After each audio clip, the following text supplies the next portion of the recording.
He's also one of our land safety engineers. Yaga's just joined our team, so we're not going to put him on the spot today, but he'll be joining us today. We've got a bit of a presentation and slides of sort of what we do as the dam safety team. But where's Tracy? Tracy, do you want to do a bit of an introduction about who you guys are and what's happening? Sure. Yep. Yeah. So thank you, Wilson and Tom and team there. They come from the Ministry of Jal Shakti, which is Federal Water Ministry, and they have a section called Water Central Water Commission, plus the state departments, the DEMSA, so there's some people from there as well. And they are working on the project called DRIP, Dam Rehabilitation Implementation, funded by, supported by World Bank and the Ministry, and has been running for more than 10 years now. And so DRIP 1, DRIP 2, now DRIP 3 program is running. And maybe sure we can tell a little bit more about the DRIP. It's a multi-billion dollar program, and also India is very serious about the sets of dams which they are getting older and commissions. So we are very fortunate to be here and learn from what you do, and also maybe sure we'd like to say something. So thank you SnowyHydro for inviting us also and giving us this time. We are basically working in various sectors of water, and many of us are related to working in the dam sector also. Some are in ministry, some are working in the project, and some are working in the regulator part, in National Dam Safety Authority. So basically DRIP, if I wish to highlight that DRIP is a World Bank or externally funded scheme which is targeting rehabilitation of more than 600-700 dams in our country, physical rehabilitation. And also it has various other components of institutions strengthening, partnering with the academic institutes, other global institutes for the capacity building initiatives. And also, it also has one of the important components which we have introduced this time as an innovative financing mechanism to improve the revenue resource at the particular dam site so that dam can have a sustainable operation and maintenance. That we were lacking in India. So this time this scheme is now focusing on that part also.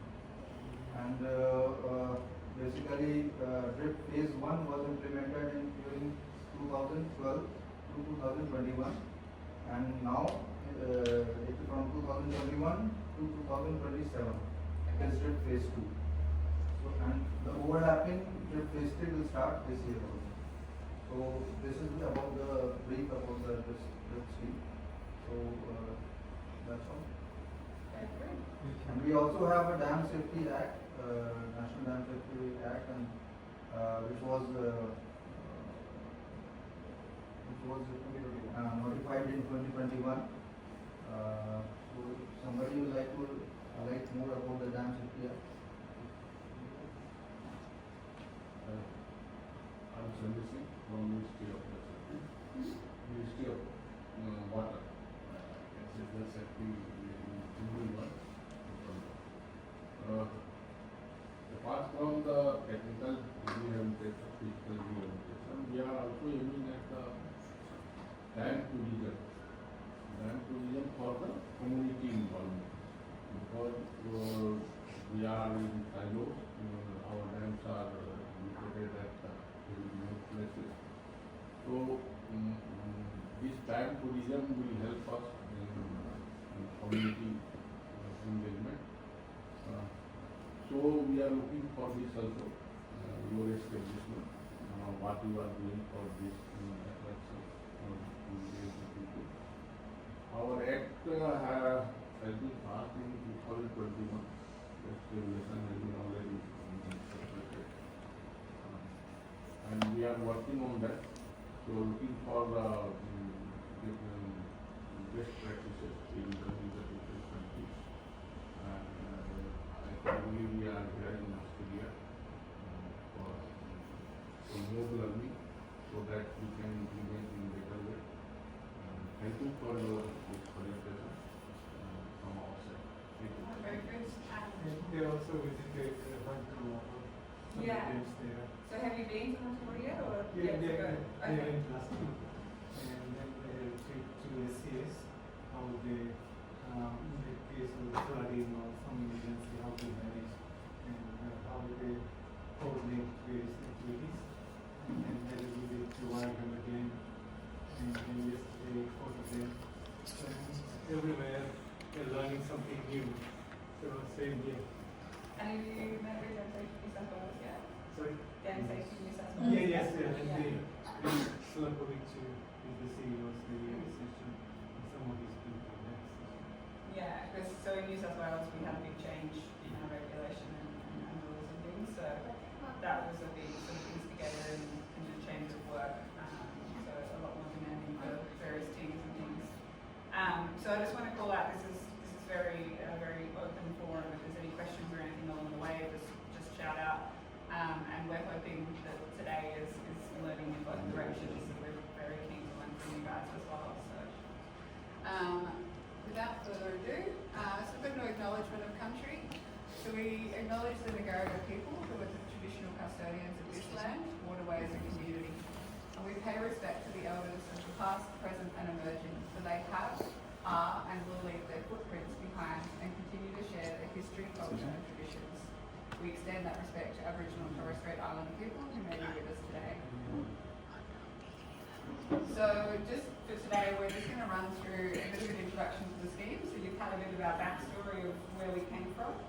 We're going to focus on Eucamid and Jindabyne dams because they're the dams that we're going to head out to today.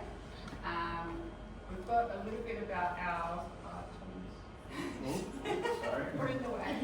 A little bit about our risk and consequence process and how we've sort of gone through that, which then leads us to our risk-based surveillance, the surveillance and operations of Jindabyne and Eucamid, a little bit on the riparian releases and water license.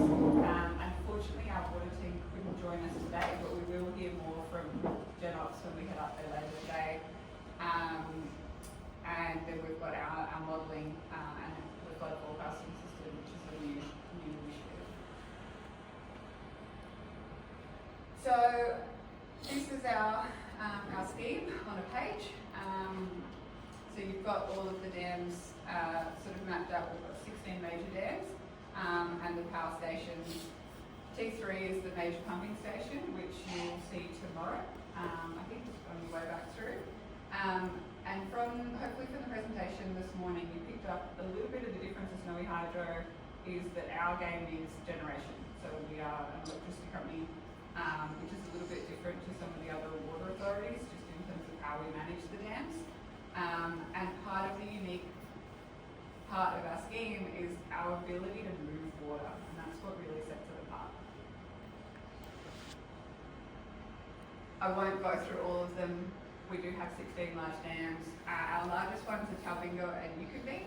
So Eucamid we'll see today, and Talbingo you'll see tomorrow. So 161.5 metres is Talbingo, our tallest one. I did a little bit of Googling on Indian dams. You guys have some really large ones. So our obligations. So we have the Dam Safety Act and the Dam Safety Regulations in New South Wales, and I'm sure that Chris ran you through all of this.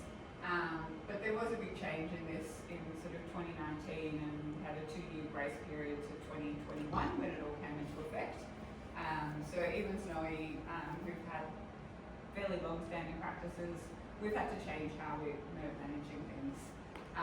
So we've got 2 main obligations to meet. So we've got the legislation, but we also have a duty of care as a dam operator with a population downstream, that we're doing everything reasonable to take care of the design, operation and maintenance to keep that population safe. So to do this, we take best practice and we've used that from ANCOL guidelines as well, and we make sure that our team is up to date on the best practice in Australia and internationally. And that's just a little bit more about, so the legislation does draw on ANCOL as our sort of source of best practice, but we also, as I said, we engage with international groups and other dam owners to keep current. You want to run us through the dams? Sure, I can do that.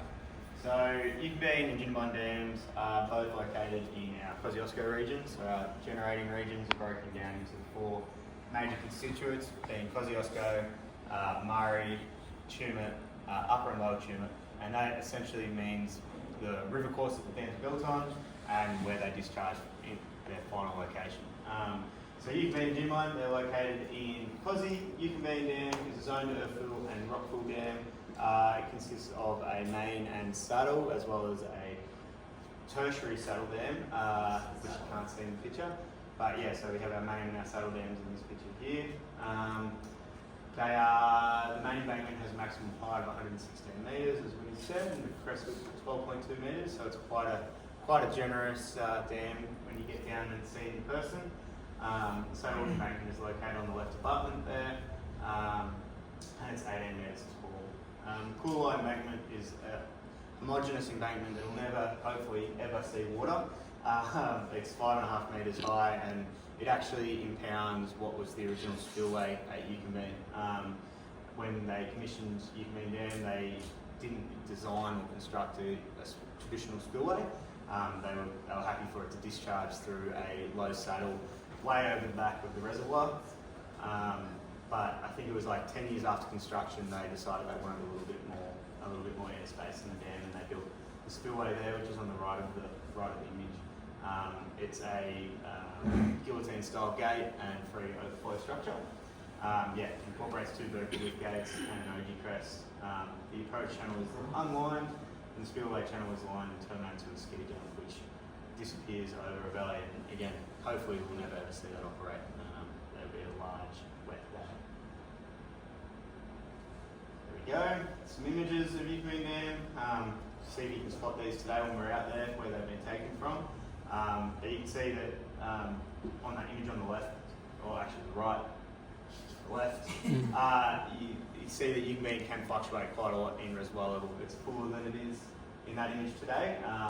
It is our major storage for the scheme, and I saw, my old fact was it was 7 Sydney Harbours reservoir volume, but it's actually 9.5, I think I saw it today.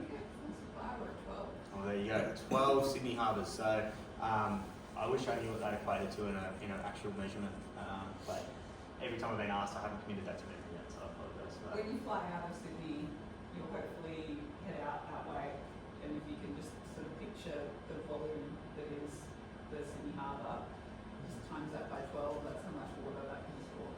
Yeah, so it primarily is, the main storage is New South Wales irrigation. So as we said, we are a power generation company, but originally the scheme was built to irrigate Western Plains.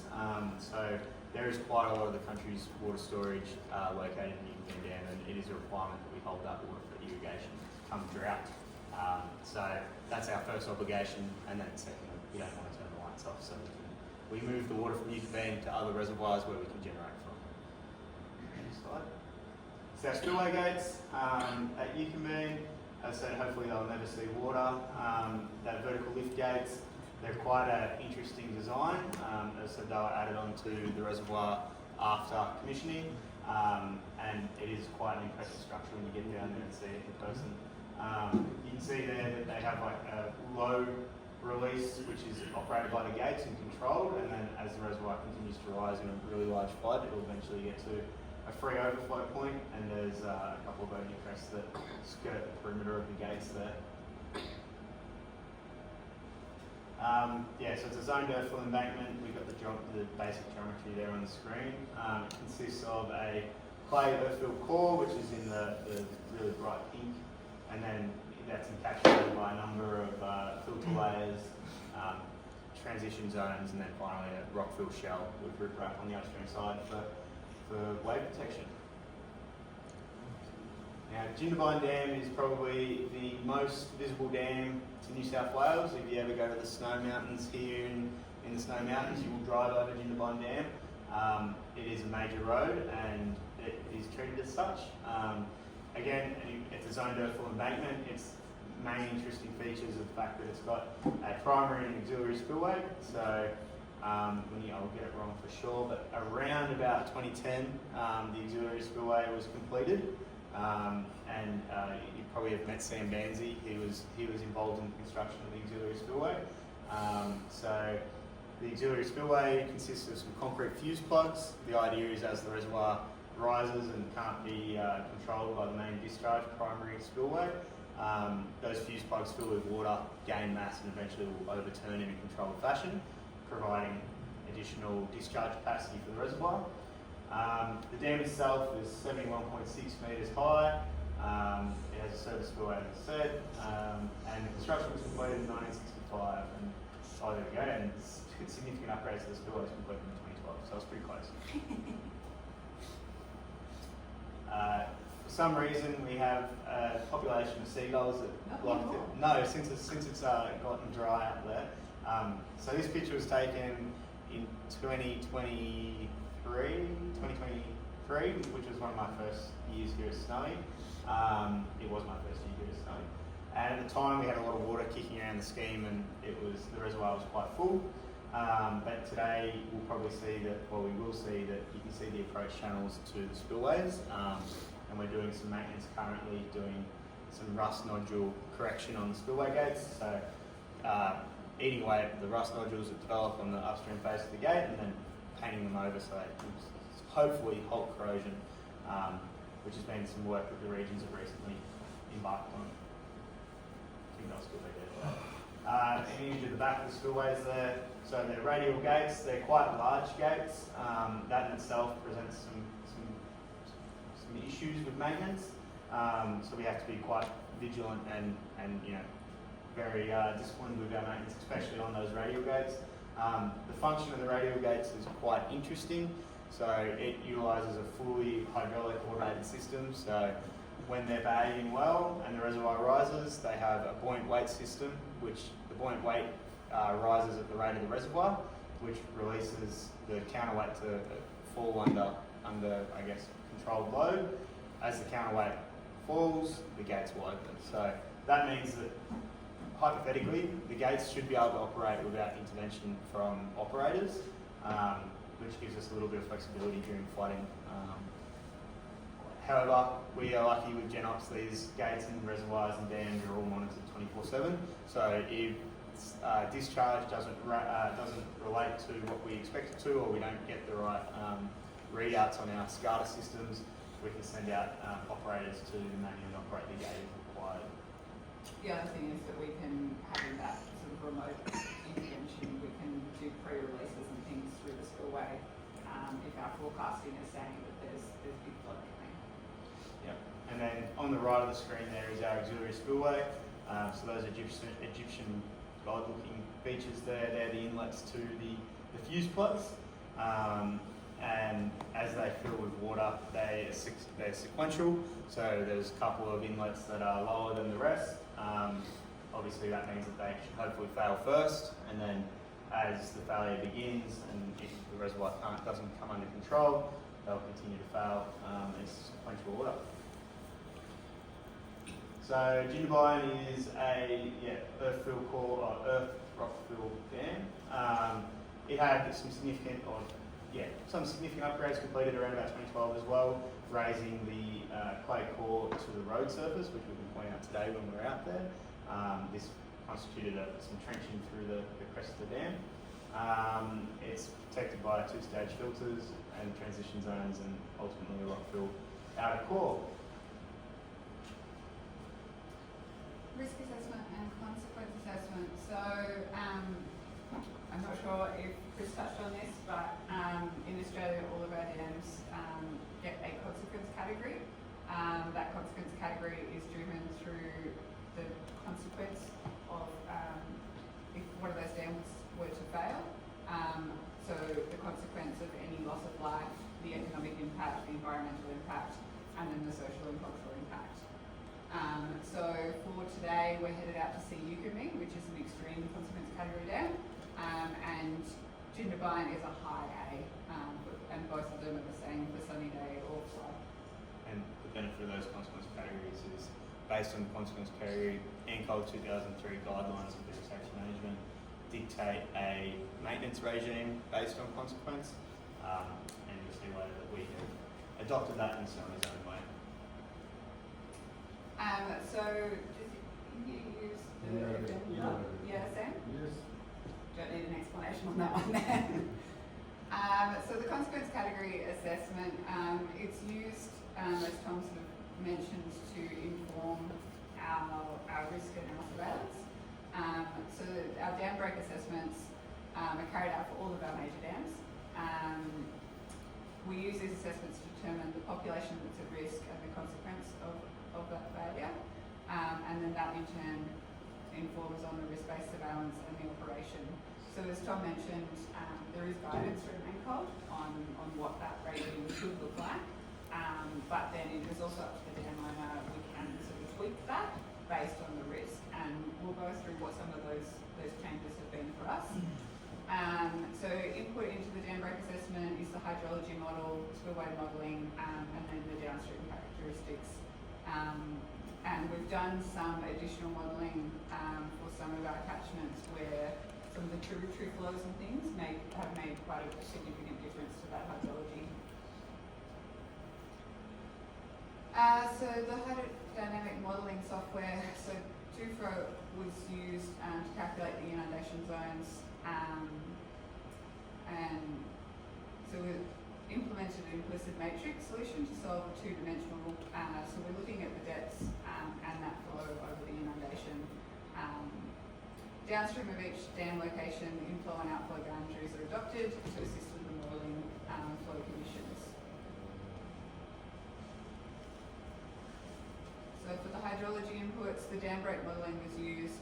We used the worst case scenario. So if we started that event with the reservoir being at full supply level, and then we saw the maximum flood that we could see rainfall-wise.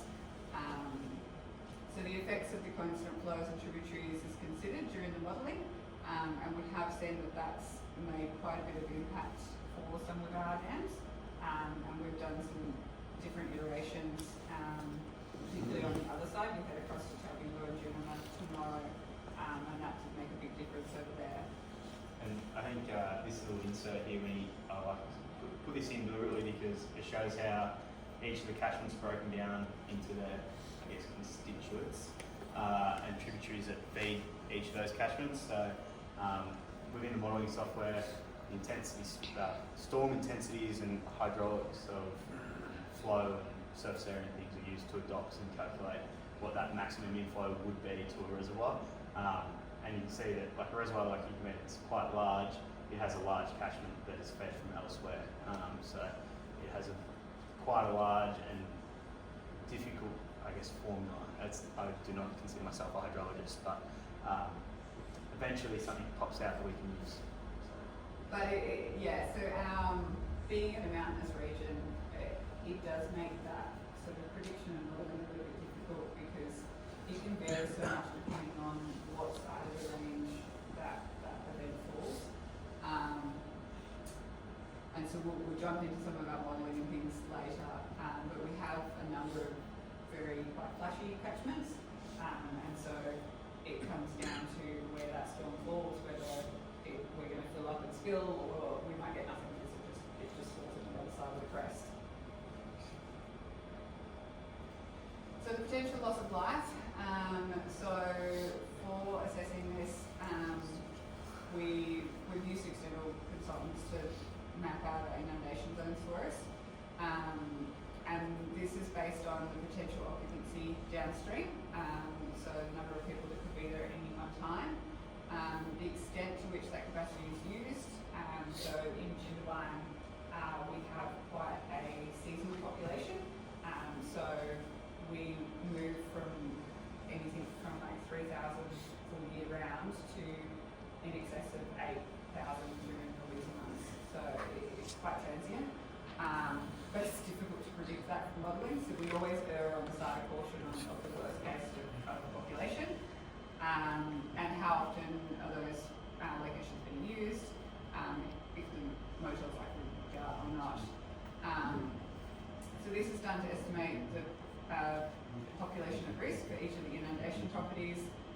and the type of property and the breach scenarios across our GIS mapping of the downstream.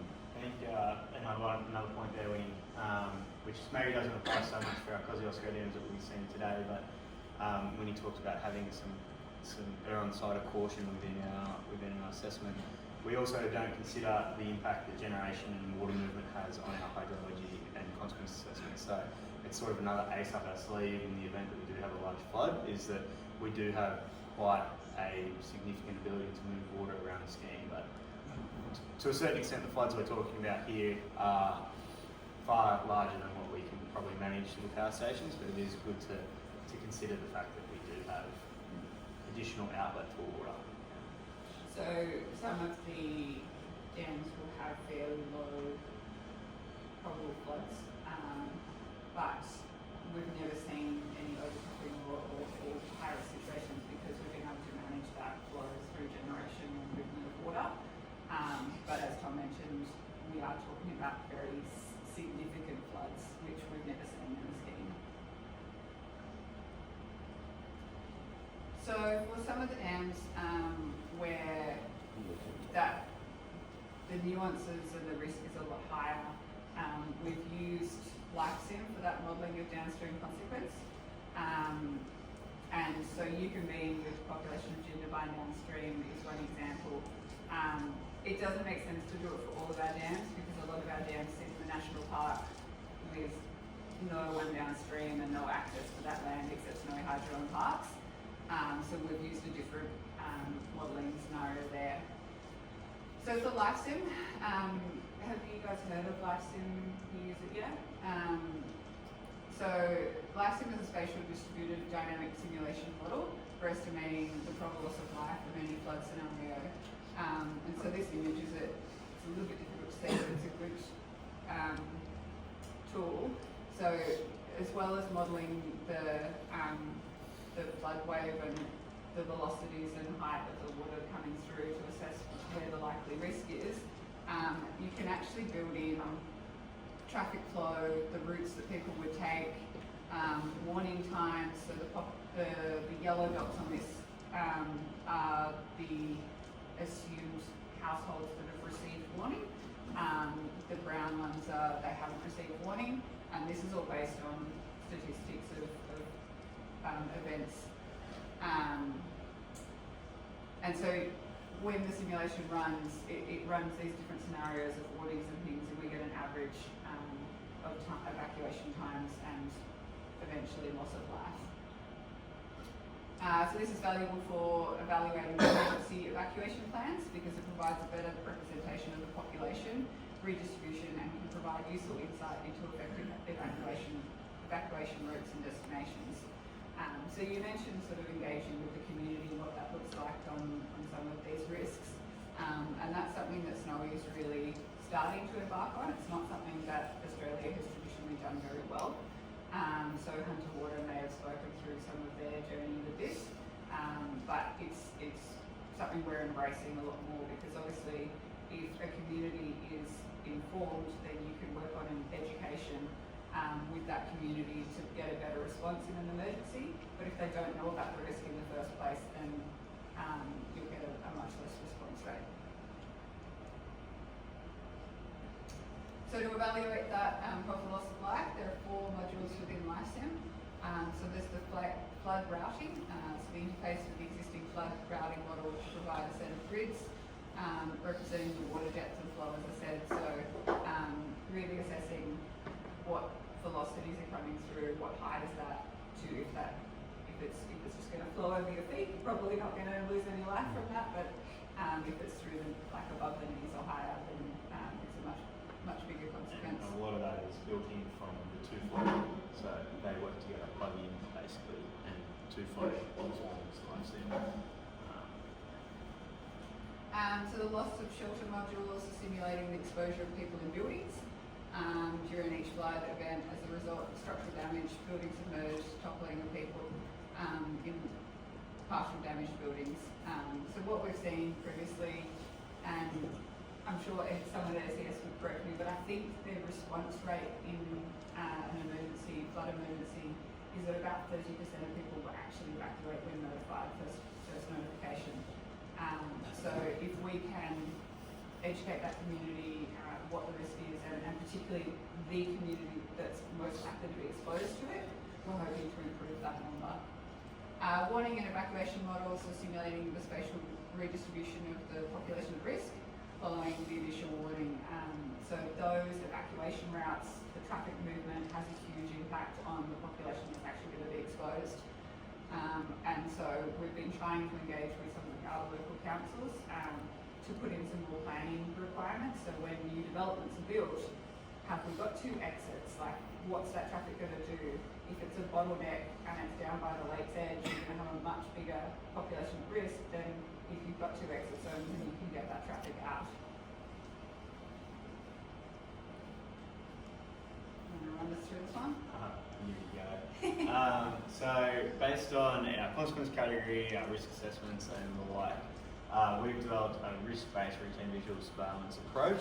So I mentioned about ANCOL guidelines providing or stipulating a recommended maintenance procedure and surveillance within the guideline. Given our risk profile and the frequency of floods we're talking about that drive our consequence ratings and the risk model, we've adopted a more risk-based approach for dams such as Eucambine and Jindabyne. Interestingly, Eucambine remains as a daily because it is an extreme consequence category dam, but when I'm talking about data, I'm talking about our routine visual inspections and instrumentation readings. So we have our hydro maintainers out in the Kosciuszko region and they attend site daily to take the readings at Eucambine, and then this gets more frequent as the reservoir increases. So as we move towards a large flood and we're entering into commissioning phases or higher risk times, that will increase to twice a day or multiple times a day.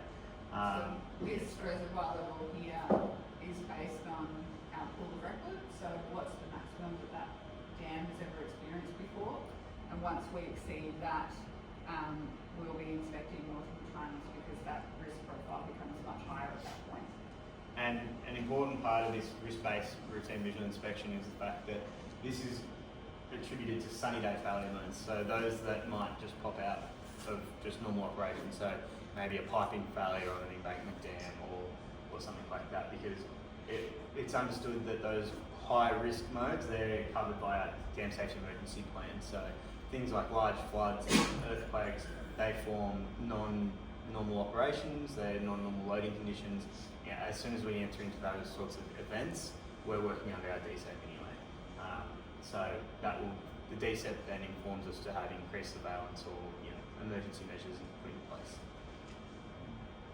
So when we're adopting this risk-based surveillance, we are really basing it on our knowledge of the dam.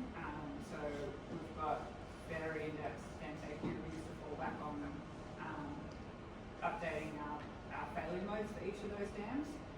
So you can see with the routine for Eucambine, the filters don't go to the full height of the dam.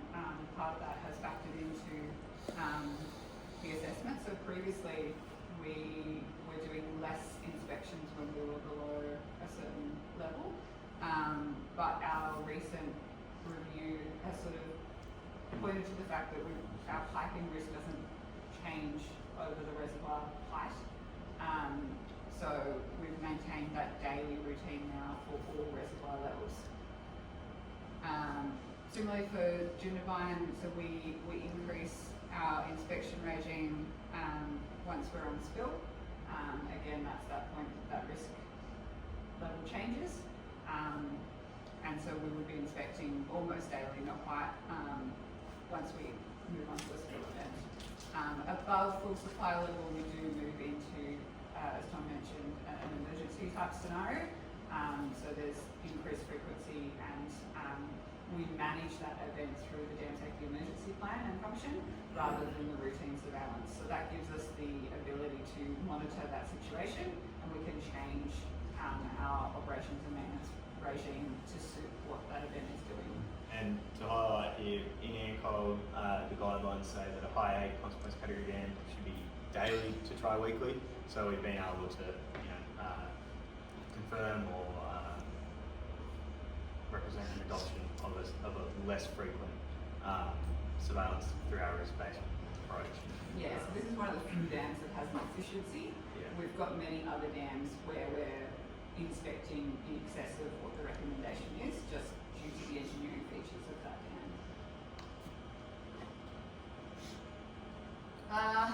So I probably won't run too heavily through each of the steps on this, but this is a bit of a representation of all of the information that's leading into that risk-based surveillance approach, and just all of the information that we're taking to make that recommendation. So we're not adopting an efficiency without a fairly significant backing of information of how that dam is performing and where that risk is. This demonstrates our rationale, essentially. Again, we have utilised third-party consultants to help us with the assessment on what is deemed reasonable risk-based approach with our surveillance. And Chris may have run through that the regulation has adopted recommendation for peer review, and that's something we're pretty keen on. So we get third-party peer reviewers to assess some of these assessments, just to make sure that the rationale and strategy that we're choosing meets industry practice and gets questioned by a third party.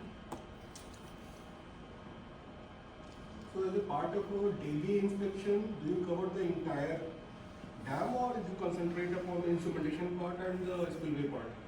Yeah, so naturally by reading the instrumentation you are getting a fairly in-depth inspection of the dam. We do train that the inspection should be a visual inspection, walking the groins, crest and everything of the entire dam, and the hydro maintainers go out and perform that function for us with the intent that our hydro maintainers are trained personnel who have dam safety experience based on a training program that we've had developed and that we deliver to those people, and they are trained to be able to spot dam safety features that might be considered, at high risk, or so they see a wet spot that they've never seen before in the groin.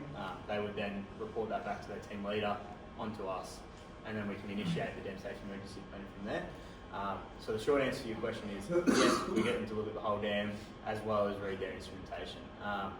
The instrumentation that gets read is primarily seepage weirs and a handful of boreholes on a daily routine, and then on their monthly routine, so they have like a separate route for a monthly routine, which is a whole suite of instrumentation. So they then go out and read everything else, including the seepage weirs and those specialised boreholes that we've identified as key instrumentation points.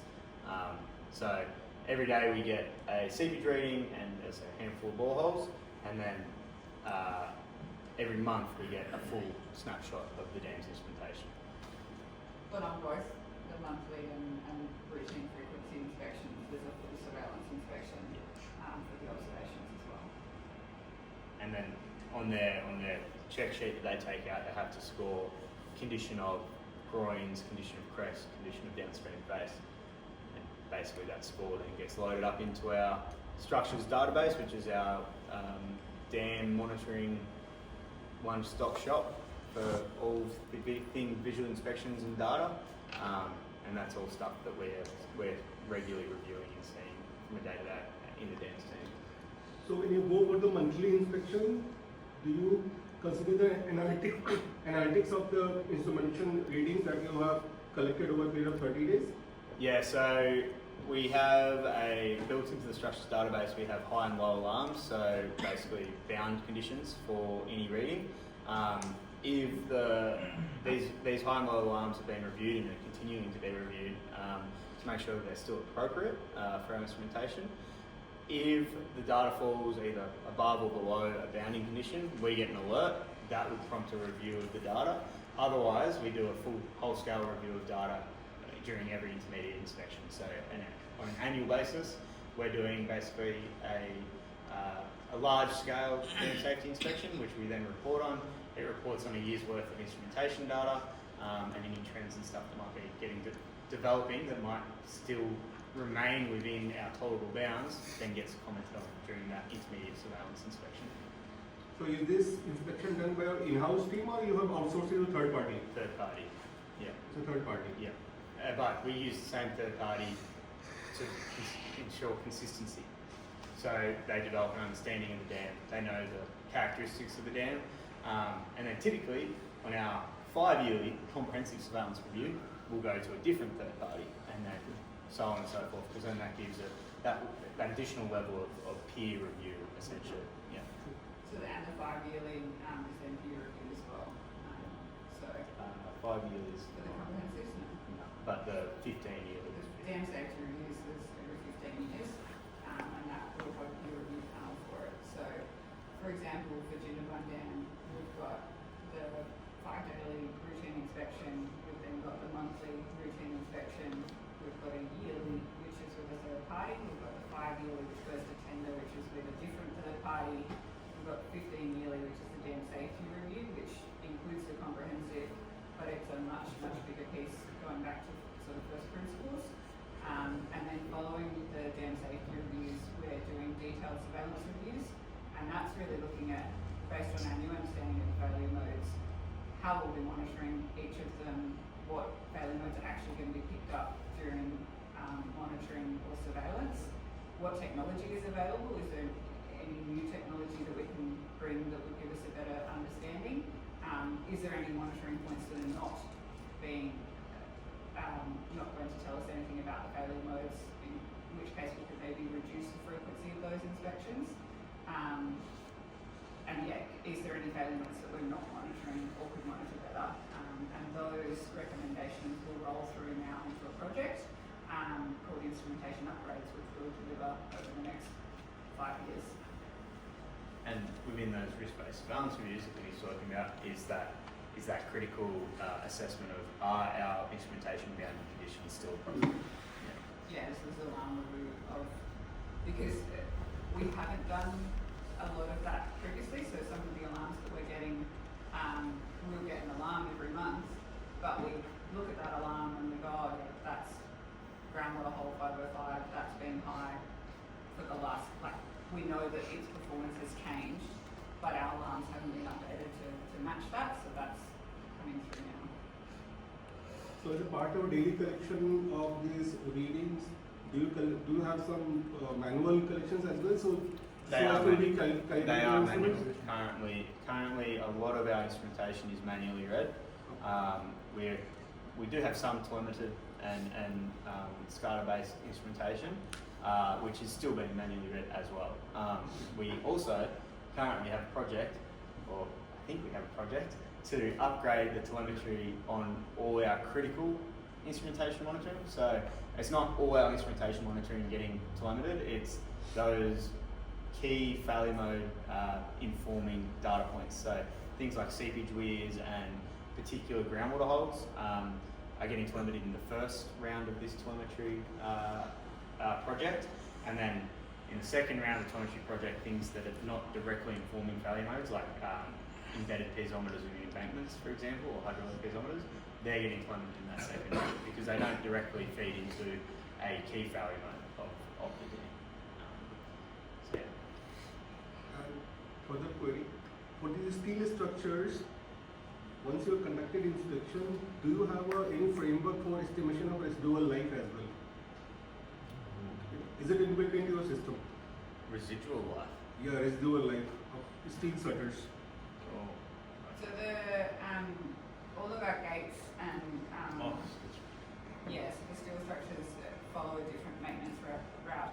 So they'll still get inspected on the intermediates and the 15-yearly, but they have a different surveillance and testing regime that goes with it. So we are looking at the end of life of sort of the ropes and things and the different elements of those spillways on different rotations. So we have a 3-monthly normal maintenance and inspection. We'll do a wet test and a dry test for all of the spillway gates. And during those, each of those components is being assessed for its condition and performance. And so where we have elements with a defined life period, that maintenance route includes inspecting and replacement of those. And So we've got a project coming up shortly, which replace So the. is that a part of a 3-month inspection surveillance, or is it part of an annual surveillance, that end of life or the residual life estimation? Both. So where we have like the wire ropes and we know that they were replaced in 2012 and they've got a 10-year life, then that maintenance frequency is built in. But where we're inspecting and we see condition deterioration, that would spark its own. And we'll go into our core work management process in a second to see sort of how that plays out. But to answer your original question, it's inspected in both, just in different levels of duration. Like you would touch on it, but you would go into more in depth in the dry test, for instance. And I think additionally, the residual life is probably most accurately represented in our risk assessments and our DSR, or damage activity. That's probably the most. I mean, correct me if I'm wrong, but I would say that's probably our most accurate. Yeah, I mean the critical risk reduction project we just rolled through, Yeah. part of that was because the sort of maintenance and inspections in some of these difficult areas had lapsed. It was longer than it had required, so we put in a project to make sure that we went and got a full understanding of those, and that did identify some of those sort of end of life times that we're getting close to, and so that work can be scheduled in. So the Jindabyne seals, we have exceeded their estimated life. And what was the estimated life? 25 years typically for rubber seals in spillway gates. Spillway gates 25 years. And because nowhere in the literature or any guidelines that time slot is mentioned that 25 years is the end of life for steel structures. It's based upon the continued That's not so the steel inspection. structure, that's the rubber seal. Yeah, just one element. So just the rubber seal Okay. strip. Yeah. So and I mean it's a consumable. Like that rubber sealing strip is meant to be replaced. It degrades in the sun and gets stiffer. Yeah, stiffer. So yeah, it's consumable. It doesn't have anything really to do with the steel structure. But I mean, we are currently out there painting and removing rust nodules from spillway gates. And throughout this work, we've got a better understanding of the assessment of like material loss in through the gate skin. So that's that's going to inform our future maintenance regimes. Like that's part of my job is taking that data that I'm getting from the maintenance and then building that back into our scheduled maintenance routine, maintenance But program. it is condition-based inspection, visual inspections, and if we have concerns, non-destructive or destructive testing, that's what we use to assess that. We are fortunate in our location because we are a long way away from the sea. We're at high elevations where a lot of the skiing is in the alpine, so we get that sort of frost has its own detriment, but we have seen elements go longer than their sort of estimated life period just because of the location. So we pick it up through inspection rather than saying, oh, this element has a specific life. Obviously, we reach a higher risk period once we get to the longer we go, but it will trigger through those routine inspections. After the life completion of that, are you considering replacement of the gates? Sorry? After the completion of the life, will you be considering for the replacement of the gates? Yeah, and I hope not. it's something that, and I was having a chat to a couple of colleagues earlier, we are reaching sort of a new time for SnowyHydro. We haven't had to do significant upgrades because the dams were extremely well constructed and well designed at the time, but now we are getting to that longevity of, well, all of the spillway gates are original. We've now got downstream populations, and we've got bigger floods. So the context of our dams is changing, and we will see, and we will happen.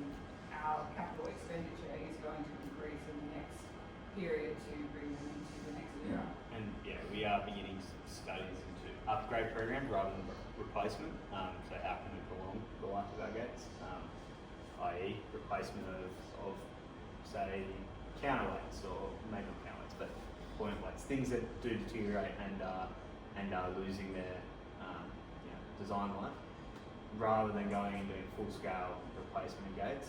As you can see here, Jindabyne Schoolway gates sit under the main road bridge into Jindabyne, so that's a massive impost on any type of replacement. So, But we also haven't got any condition data that would warrant it yet.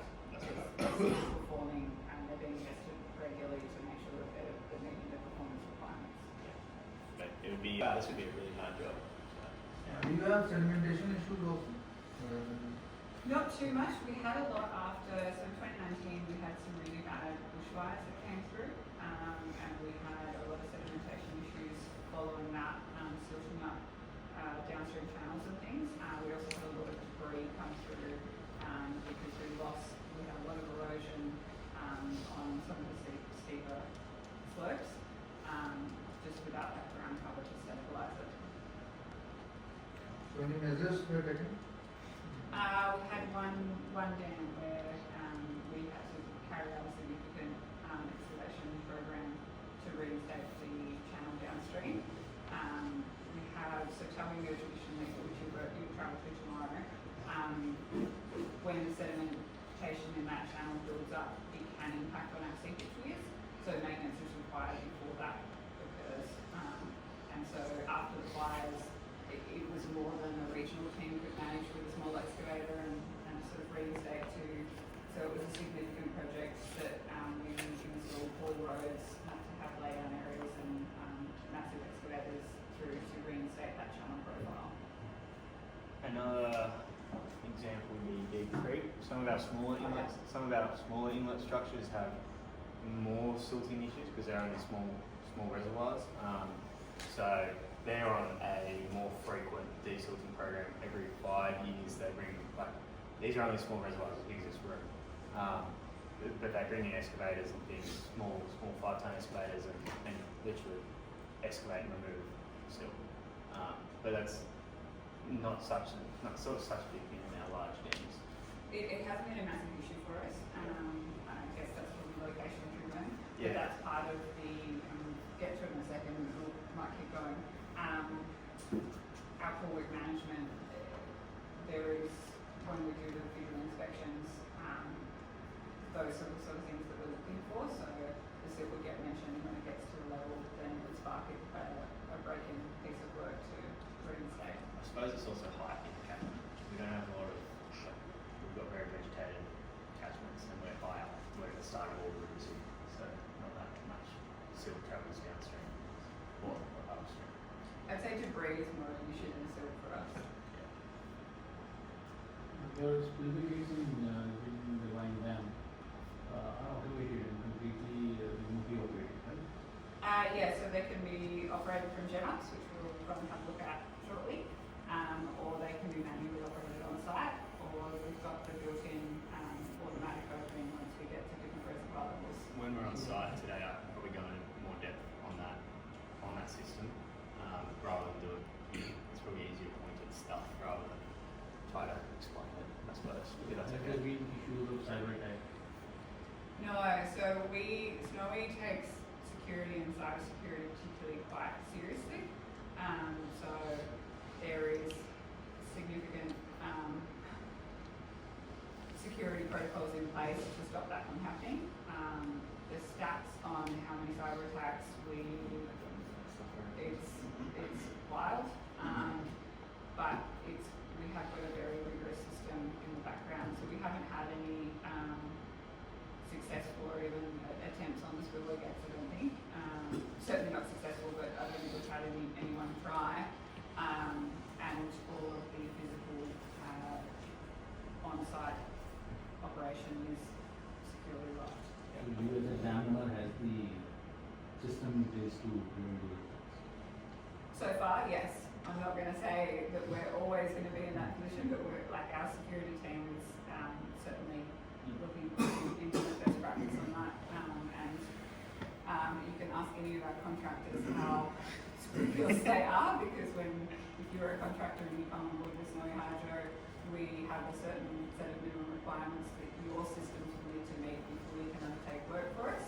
And that has been a breaking point for a number of contractors that cannot update their systems to match the requirement. You got to also remember that SnowyHydro is not just a dam owner. We are nationally significant for the energy market here in New South Wales, or nationally significant for the energy market in Australia. So our cyber security is also, you know, we get to piggyback off some great work done to protect that generating assets as well. I might just quickly fly through the rest of these because our morning tea is waiting for us. But basically our team runs the Dam Safety Assurance Program. Big pieces of that is the Dam Safety Management System, which documents our strategy and everything that we do and how it ties into all of the other processes. We periodically externally conduct formal safety reviews, which we went through, and make sure that we are peer reviewing our risk assessments and comprehensive up-to-date knowledge base. That's what the whole program is based on. So we've touched on this a little bit in the conversations. So these are the main items of our maintenance and surveillance that builds up our program. And happy to run through this a little bit more as we go out on the site. But as we sort of mentioned, anything that is sparked through the routine surveillance, we get break-in projects and can escalate to level of effort through special inspections, projects and things to address that. Our dam safety management system is built on updating that process with the knowledge through the surveillance, the comprehensive surveillance, which in turn updates our operational and maintenance plans and our emergency plans. All of this feeds in to inform our operational and capital expenditure. So we run an operational budget for the work that we do that needs to be done, and that changes year by year. And then the capital investment is any of those larger projects. So we've got, as we've touched on, some option studies for significant upgrades. They're all run through our capital expenditure at the moment. Do you have any rapid risk assessment like when you were the relation club? Sorry, what's that? Rapid risk assessment, rapidly to do the risk. Portfolio risk assessment. Yeah, so we do that every 5 years, or unless there is something significant that changes that we need to reassess. So at the moment, we have a sort of out of series assessment happening for Tantangra, just on the changed operation when Snowy 2 comes online. What's the difference comprehensive surveillance and risk assessment? So the comprehensive surveillance, that's the 5-yearly, which we would get an external through, and that's really looking at condition and performance. The risk framework, so we have traditionally separated the risk assessment component from the comprehensive surveillance, just so that we can keep some consistency of that risk assessment, because there are some elements that are subjective. We wanted to make sure that we were getting the same assessment and approach across the board. So we have a consultant that we use to run all of our risk assessments. And now with the New South Wales regulation change, the next component of that is the SOFA, so far as a reasonably practicable assessment. So really taking each of those risk reduction measures on its own merit to determine if it creates a risk benefit and the cost of doing that is not grossly disproportionate. Do we carry out any studies in this comprehensive surveillance? Investigations? We do include some studies where we have sort of some unanswered questions.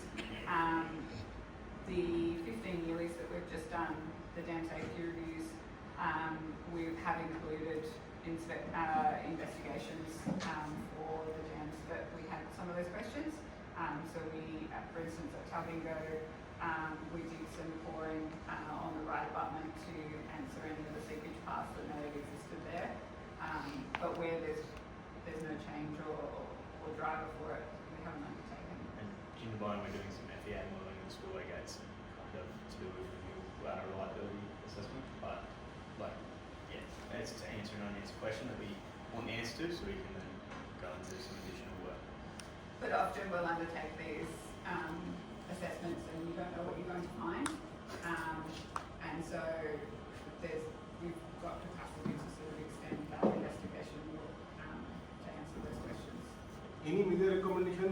came out of this comprehensive 5-year plan, study?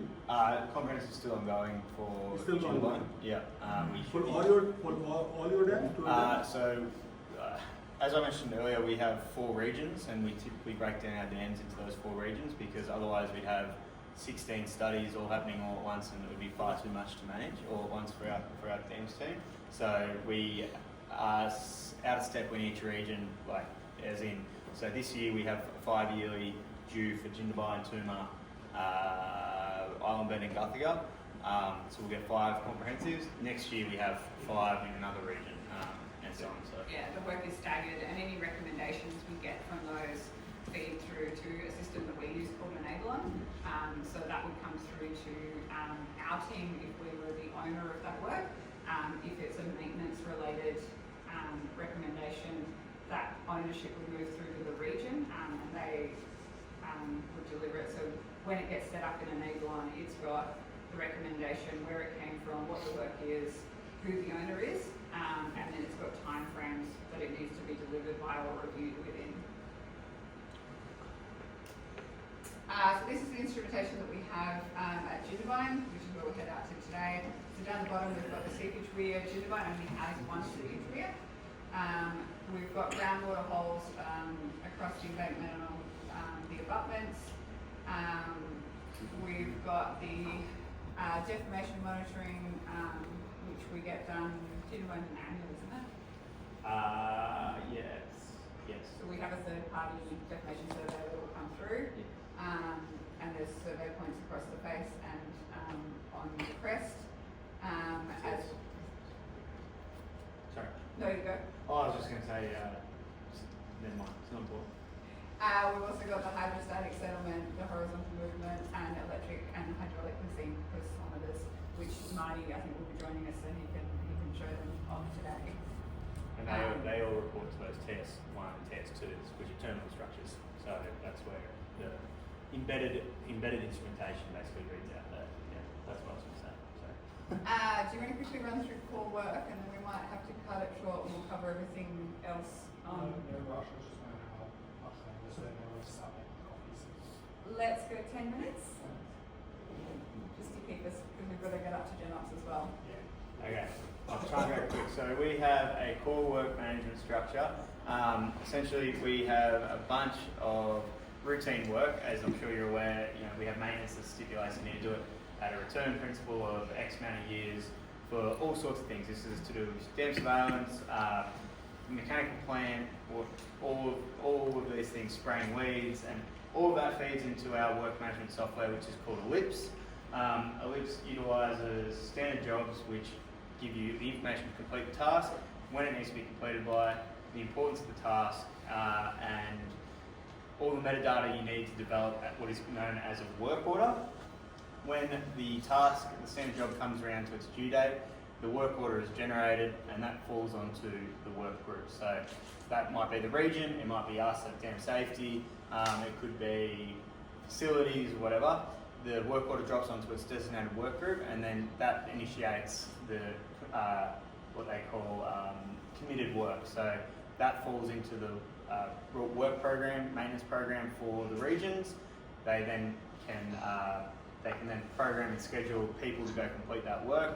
There is literally a function or a team called scheduling, planning and scheduling. Thank you. And their whole function is to make sure that the work orders that are dropped on the region in any given month are resourced with people to complete the work. And then basically the work goes out and gets completed. For example, a hydro maintainer is given a standard job. That standard job tells them a list of X amount of tasks that they need to go complete. They fill out the standard job as they complete the task. Once the task is complete, they upload that to the work order. So they scan it, upload it up to the work order. That gives us then the data and the information from the maintenance, so we can review and generate any additional work that might need to be required. Then that work order can be closed. Depending on the importance of the task, the due date for that work order gets shorter and shorter. So if it's a P1 work order, that means that you have 10% of the return interval to complete that work in. So if it's a 1 year task, I think you have 3 days or something like that to complete it. That's not 10%. So this process has, as I said, some of those built-in escalation points. So I'll use a really simple example. If you are a hydro maintainer and you go and do a visual inspection and you get to the seepage weir, if the task is small and you can complete it in the time of your route, the expectation is obviously lead in there, I'll clear that out while you're doing the inspection. If that task is larger, we've got some blackberry bushes that are now impeding on inspecting they will put in a work request at the return of their inspection, and that triggers that next work rotation. So then the planning team can plan, schedule that in and deliver it. And so that's the same process for larger pieces of work. So we did gingerbread for Waygate testing and they saw some rust through on the last time. So this time when it was scheduled that they would do intervention and it was planned and accounted for. And that represents breaking work. So work requests, so we have what we call routine work, which is what we know is going to be coming in any given year. That's you build your budget off, everyone knows it's coming, we do it every year. That's our routine work. And then we have what's known as breaking work, which is during our routine work, we find a additional piece of maintenance that doesn't have a scheduled return interval. That is then captured by the work request, which we need to explain here. Our whole system, Please. our whole system relies on a level of ownership from the members of our team. They're part of SnowyHydro's core values is ownership, and basically the reason I say that is because it relies on the staff member who's been given the job to close the work order and generate the work, additional work that's required. As you saw in our story presentation, everyone at Snowy takes a level of pride in the assets that we get to be the custodians of. So that then filters into the entirety of our core work management process. Okay. Yeah, I just want to ask this: when you take any work or some maintenance work, so do you get it? Do you get the opinion of third party also, or it is only the recommendation of internal team? It depends. Yeah, it depends what the work is. So if it's something that our regional staff have capacity for and capability, then we might plan and skip and deliver that work through the regional team. Where we might have the skills, but we don't have enough resources, we can escalate that and deliver that to a third party. Or where we don't have the skills or the resources, again, it's planned and delivered. And so we've got the flexibility to deliver the work as required with the team that we've got and escalate it to that expenditure might be a small, so it goes, it can just be a small approval, up to a $500,000 project through to a multi-million-dollar project. There's different levels of approval. And we have like our team has involvement at all different stages of that process as well. So the subject matter expert and owner needs to be involved as a stakeholder. So for testing and general maintenance, like I'll go out to site to see spillway gate testing, for example. Maybe I'll be involved in identify a task that they want to execute themselves, but they don't have the know-how to specify the work. Then I might get involved with specifications. So that's sort of what this corrective actions and risk management is about. Yeah. I think we're out of time for the rest of it. So the bits that we've missed, is the riparian release, the water license, and the modelling. So we will touch a little bit on the modelling when we get up to GenOps. I'm happy to share these slides with your group, and if there's any specific questions, please just send them through. But we've also got the discussions for us today that we can touch on some of these other topics. One last question. During this business surveillance, when you identify certain problems which involves a huge expenditure, being a corporate, do you go to regulator to seek certain kind of assistance, financial assistance, or you expend everything from your part? I wish we could go to the regulator and ask for some financial assistance. No, we have to fund the budget for that. You bear the entire cost. Yeah. So this is the difference of SnowyHydro versus some of the other entities that you exist with. So water is private as well. Yeah, I think so.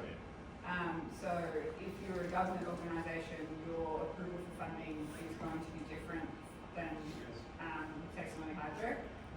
So yes, all of our activities need to be self-funded. Not presently, you don't have a capping limit for insurance doing this much repair work, support, you have. You No. just only in these stipulations. So if we can demonstrate that there is a risk benefit and the cost of carrying out that work is not grossly disproportionate, so the cost versus the amount of risk benefit you're going to get, there is a regulatory expectation that you as the owner need to carry that work out. And that is not dependent on how much money you have or earn, that's dependent on the risk of your dam. Is it true to say that grossly disproportionate boils down to the cost of savings statistical law? It's one of the factors. But it's really based on, so the regulation is a little bit grey on where this sits, it is up to each dam owner. So we've used the safety legislation to come up with so far as the business practical framework to determine where we see grossly disproportionate. Because in the catchment area, in Donaldson catchment area, let's say, hypothetically speaking, if more population settles, then the risk goes up. Now, it imposes operational limitations upon your project.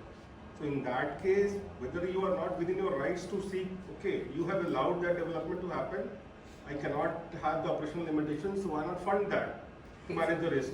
Yeah, it's currently not covered by the regulation. It's something that many dam owners like ourselves have been identifying and speaking with the regulator on, but it's not currently part of the processes. So at the moment, it is up to each dam owner to engage with each of the rural authorities, so the local councils. We have actually had some positive communication in this space, which they've got no obligation to do, but we are engaging with some of the local councils to be part of that planning for major developments, because we have no ownership over whether or not you can develop downstream of the dam, but we ultimately own the risk and the cost of rectification for that risk. The other aspect, you mentioned that there are issues of sanitation as well. Sometimes it do happen.